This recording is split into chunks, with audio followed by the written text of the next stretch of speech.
Hello दोस्तों, welcome to path finder JRF. Myself Manisha. तो दोस्तों, ट्रिविया टेस्ट सीरीज को आज कंटिन्यू करते हैं और आज टेस्ट नंबर 10 भू आकृतिक संकल्पनाओं से संबंधित क्वेश्चन सीरीज को आगे बढ़ाते हैं। उससे पहले दोस्तों, नवरात्रा ऑफर्स में पाथ फाइंडर लर्निंग ऐप पर पाथ फाइंडर के सभी कोर्सेज पे आपको 60% की भारी छूट दी जा रही है, जो 22 मार्च से स्टार्ट होकर 5 अप्रैल तक इसकी वैधता है। इस कोर्स में अर्थात इस ऑफर में दोस्तों, आपको जिसका सपना रिसर्चर बनना है अर्थात पीएचडी करनी है जेआरएफ लेके, तो ज्योग्राफी सब्जेक्ट की क्लासेज अवेलेबल है, जिसमें एनटीए नेट जेआरएफ की क्लासेस आपको प्रोवाइड की जाएगी दोस्तों। जिस कोर्स में आपको 1 ईयर सब्सक्रिप्शन के साथ पेपर 1 और पेपर 2 की लाइव एंड रिकॉर्डेड क्लासेस दी जाएगी, और साथ में पेपर 1 के नोट्स पीडीएफ के रूप में दिए जाएंगे और पेपर 2 के नोट्स A4 बुकलेट में दिए जाएंगे। इसी के साथ होम डिलीवरी भी अवेलेबल है दोस्तों। इसी कोर्स में आपको टेस्ट सीरीज दी जाएगी, जो topic wise and full test होंगे। इसी में आपको प्रीवियस ईयर क्वेश्चंस भी विद सॉल्यूशन प्रोवाइड किए जाएंगे, जिसकी फीस है मात्र 4100 रुपये। इसी ऑफर में दोस्तों, विद्या स्थली batch RPSC first grade and school व्याख्याता के लिए ज्योग्राफी सब्जेक्ट के इस कोर्स में भी आपको दोस्तों 1 ईयर सब्सक्रिप्शन के साथ ज्योग्राफी की लाइव एंड रिकॉर्डेड क्लासेस दी जाएगी। ज्योग्राफी के नोट्स प्रिंटेड A4 बुकलेट में दिए जाएंगे, टेस्ट सीरीज दी जाएगी, साथ में प्रीवियस ईयर क्वेश्चंस आपको विद सॉल्यूशन दिए जाएंगे, जिसकी शुल्क है मात्र 3500 रुपये। साथ में दोस्तों, आचार्य बैच तो असिस्टेंट प्रोफेसर या कॉलेज लेक्चरर अगर जिसका सपना है, तो एमपी यूपी और हरियाणा में वैकेंसीज आई है। इस कोर्स में आपको 1 ईयर सब्सक्रिप्शन के साथ पेपर 1 और पेपर 2 की लाइव एंड रिकॉर्डेड क्लासेस दी जाएगी। पेपर 1 के नोट्स पीडीएफ के रूप में होंगे, साथ में पेपर 2 के नोट्स आपको A4 बुकलेट में दिए जाएंगे। टेस्ट सीरीज भी अवेलेबल था, टेस्ट सीरीज भी आपको दी जाएगी इसमें, साथ में प्रीवियस ईयर क्वेश्चंस भी विद सॉल्यूशन दिए जाएंगे, जिसकी फीस है मात्र 6100 रुपये।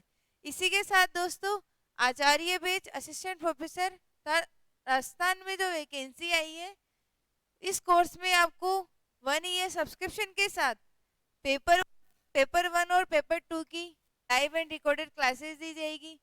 पेपर 1 के नोट्स पीडीएफ में और पेपर 2 के नोट्स प्रिंटेड A4 बुकलेट में दिए जाएंगे। इस कोर्स में भी दोस्तों आपको टेस्ट सीरीज दी जाएगी और प्रीवियस ईयर क्वेश्चंस भी सॉल्व करवाए जाएंगे, जिसकी फीस है केवल 7100 रुपये। साथ ही में दोस्तों, Siddhi Siddhi to achieve goal test series भी है, जिसकी फीस है मात्र 299। इस टेस्ट सीरीज में आपको सिलेबस के अनुसार और टॉपिक के अनुसार ट्रिविया टेस्ट दिए जाएंगे, साथ में यूनिट अनुसार आपके टेस्ट लिए जाएंगे। कुल 50 प्रश्न होंगे, जिनको व्याख्या सहित तथा इनको सॉल्व करवाया जाएगा। इसी में दोस्तों, आपको परीक्षा की योजना के अनुसार टेस्ट लिए जाएंगे, जिसमें कुल 10 टेस्ट होंगे। इन्हें भी सॉल्व अथवा व्याख्या सहित इन्हें सॉल्व करवाया जाएगा, और सभी टेस्ट की सॉल्यूशन क्लासेस भी आपको दी जाएगी।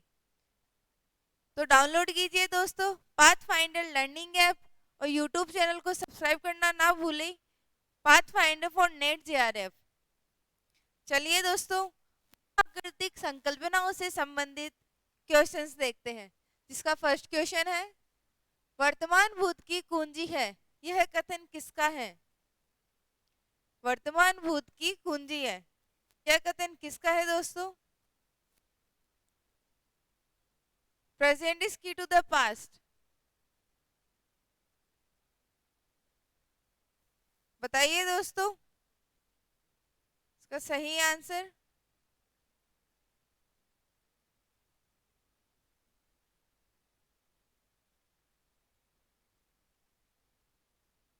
यह कथन किसने कहा था दोस्तों? तो यह कथन है दोस्तों हटन महोदय का। हटन महोदय ने कहा था कि वर्तमान भूत की कुंजी है। नेक्स्ट क्वेश्चन, वर्तमान समय में जो भूगर्भिक प्रक्रम तथा नियम कार्यरत है, वे ही समस्त भूगर्भिक इतिहास में कार्यरत थे, लेकिन उनकी सक्रियता में अंतर था। यह कथन किसने कहा था? हटन ने, थॉर्नबरी ने, डेविस ने या स्कॉट ने?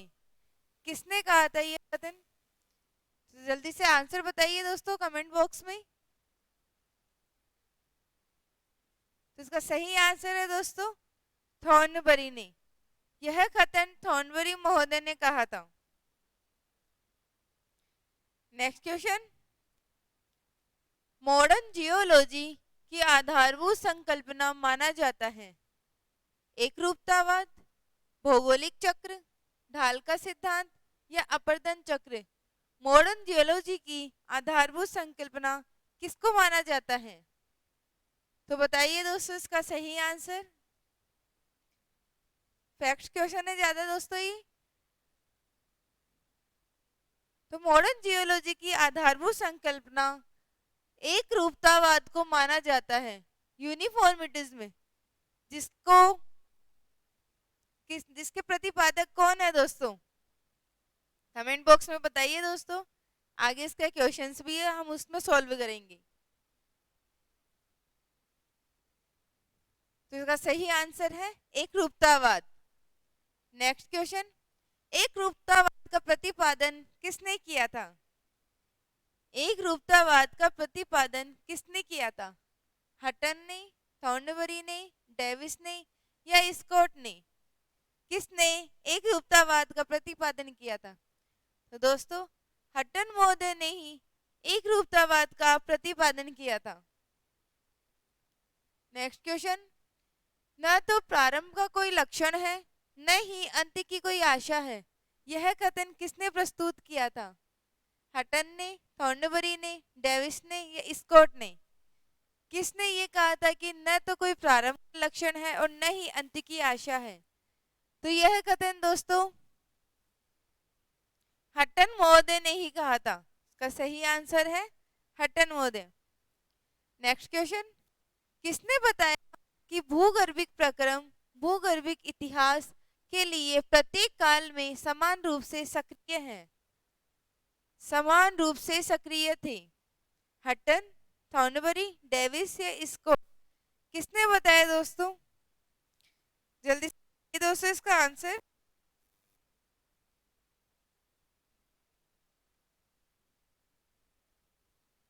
चलिए देखते हैं दोस्तों। अभी पीछे भी हमने इसको सॉल्व किया था, परंतु उस क्वेश्चन में सक्रियता में अंतर था। स्तर अथवा भूगर्भिक प्रक्रम और इतिहास के लिए प्रत्येक काल में समान रूप से सक्रिय नहीं थे, परंतु उनकी सक्रियता में अंतर था। वो बात तो दोस्तों थॉर्नबरी ने कही थी। परंतु समान रूप से सक्रिय थे, प्रत्येक काल में भूगर्भिक प्रक्रम और इतिहास समान रूप से सक्रिय थे। ये बात दोस्तों हटन महोदय ने की थी। नेक्स्ट क्वेश्चन, डेविस के त्रिकट या ट्रायो में क्या शामिल है? संरचना, समय, प्रक्रम, आकृति, अवस्था या अपरदन? तो कूट में से सेलेक्ट कीजिए दोस्तों सही आंसर कि डेविस के त्रिकट में कौन कौन से शामिल थे। तो डेविस के ट्रायो में किसे शामिल किया जाता है?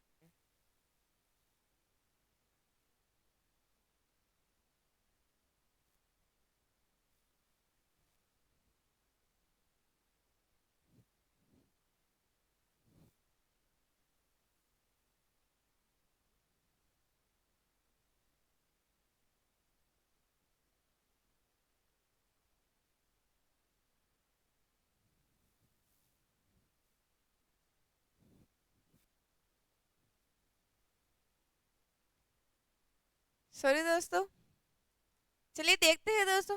डेविस के त्रिकट में दोस्तों हम संरचना, प्रक्रम और अवस्था को शामिल करते हैं। अवस्था को दोस्तों समय भी कहा जाता था, कौन कौन सी अवस्था या कौन कौन से समय में कैसा अपरदन होता है। तो इसका सही आंसर देखिए दोस्तों 1, 3 एंड 5। ऑप्शन नंबर बी सही आंसर है दोस्तों। इसी में दोस्तों समय को भी इंक्लूड कर सकते हैं, तो इसका कूट 1, 3, 5 एंड 2 हो जाए।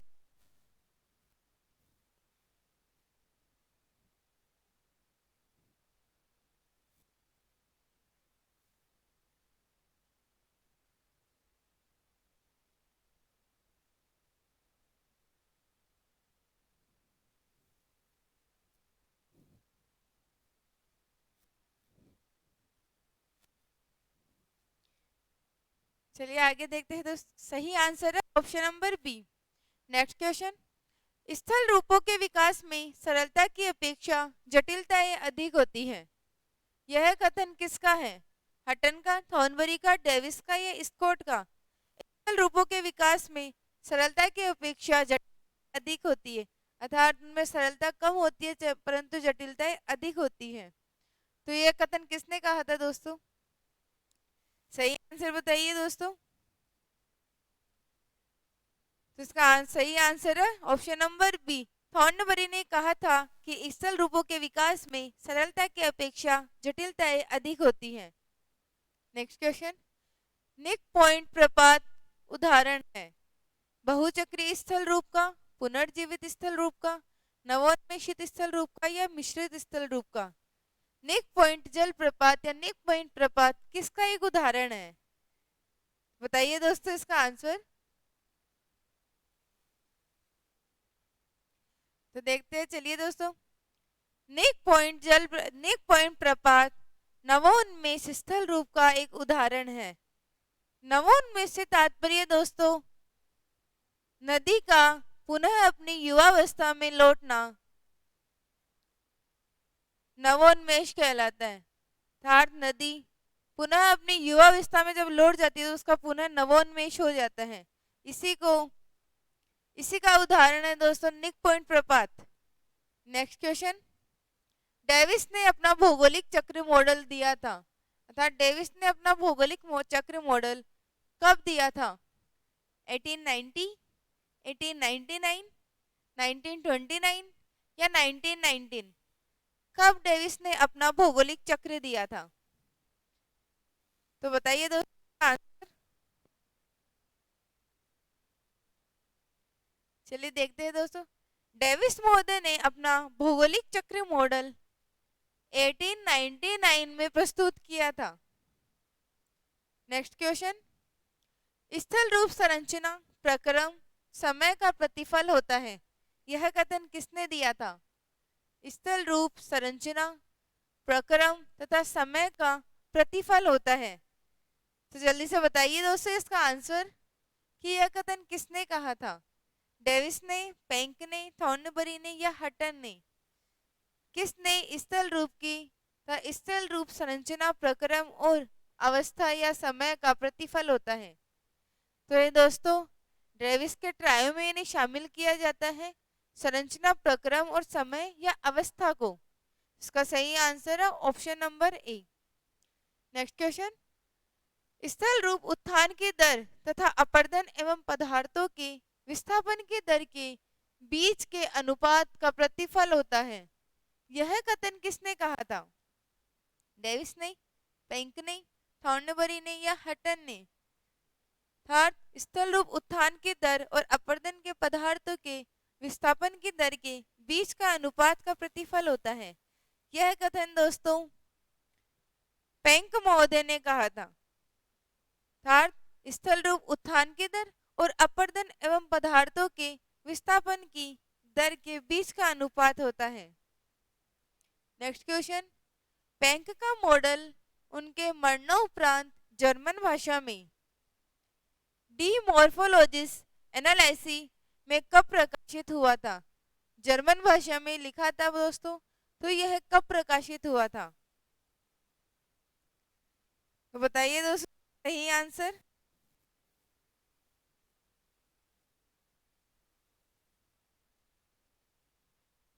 इसका प्रकाशन कब हुआ था?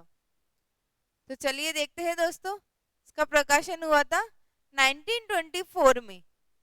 प्रकाशन की बात की जाए दोस्तों 1924 में हुआ था और अंग्रेजी भाषा में था। ये जर्मन भाषा में लिखा गया था और अंग्रेजी भाषा में दोस्तों 1922 में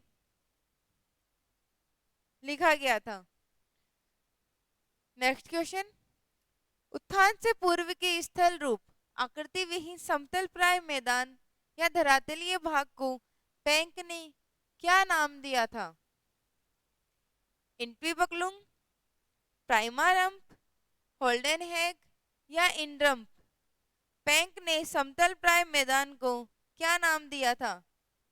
जिस प्रकार डेविस ने अपने मॉडल में समतल प्राय मैदान को या समप्राय मैदान को पेनीप्लेन कहा था, उसी प्रकार पेंक ने भी एक नाम दिया था दोस्तों।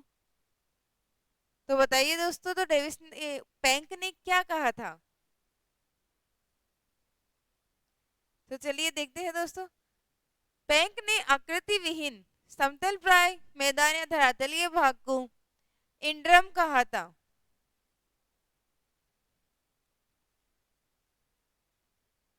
और डेविस ने इसे पेनीप्लेन कहा था।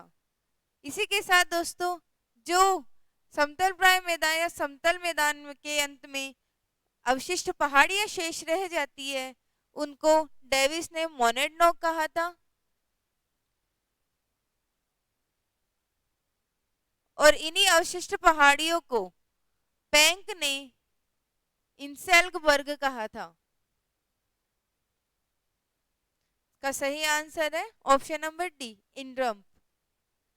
नेक्स्ट क्वेश्चन, पेंक ने स्थल रूपों के विकास की अवस्थाओं के लिए किस शब्दावली का प्रयोग किया था? एंटीबक्लुंग, प्राइमरम्प, होल्डेनहेग या इंड्रम? तो विकास के अवस्थाओं के लिए था स्थल रूपों से पूर्व विकास के अवस्थाओं के लिए किस शब्दावली का प्रयोग किया था पेंक महोदय ने? तो इसका सही आंसर है दोस्तों, पेंक ने स्थल रूपों के विकास की अवस्थाओं के लिए प्राइमरम्प शब्द का प्रयोग किया था। तो उत्थान से पूर्व की अवस्था को पेंक ने प्राइमरम्प कहा था। नेक्स्ट क्वेश्चन, डेविस के पेनीप्लेन के समकक्ष पेंक की अवस्था क्या है?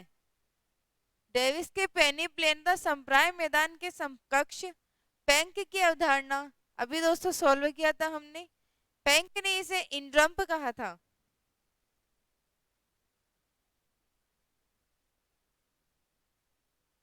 तो चलिए दोस्तों, एंटीबक्लुंग की बात की जाए दोस्तों, तो यह एक विकास की अवस्था है। जिस प्रकार पेंक ने युवावस्था, प्रौढ़ावस्था और जीर्णावस्था बताई थी, उसी प्रकार अवस्थाओं को पेंक ने एंटीबक्लुंग कहा था, जिसमें उन्होंने प्रौढ़ावस्था को आफस्तीजिंडे एंटीबक्लुंग,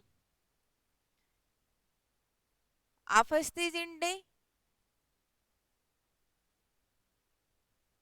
मध्यम अवस्था अर्थात युवावस्था को उन्होंने ग्लिक फार्मिंग एंटीबक्लुंग कहा था, और अंतिम अवस्था को इन्होंने अर्थात वृद्धावस्था को आबस्तीजिंडे एंटीबक्लुंग कहा था।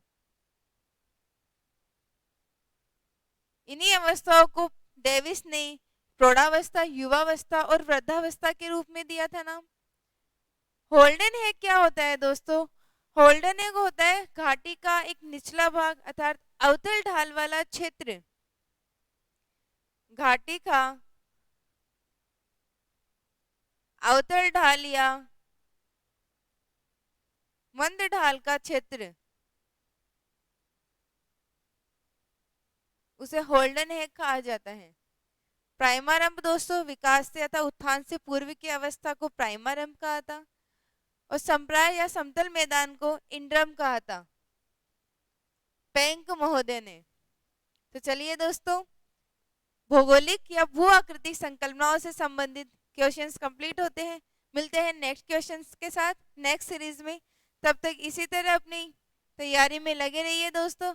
और अगर कोई भी आपको डाउट है तो आप कमेंट बॉक्स में बता सकते हैं, और चैनल को सब्सक्राइब करना ना भूलें, और साथ में वीडियो को लाइक कीजिए, शेयर कीजिए, और चैनल को pathfinder for learning app download कीजिए, और पाथफाइंडर फॉर नेट जेआरएफ को सब्सक्राइब कीजिए। थैंक यू दोस्तों।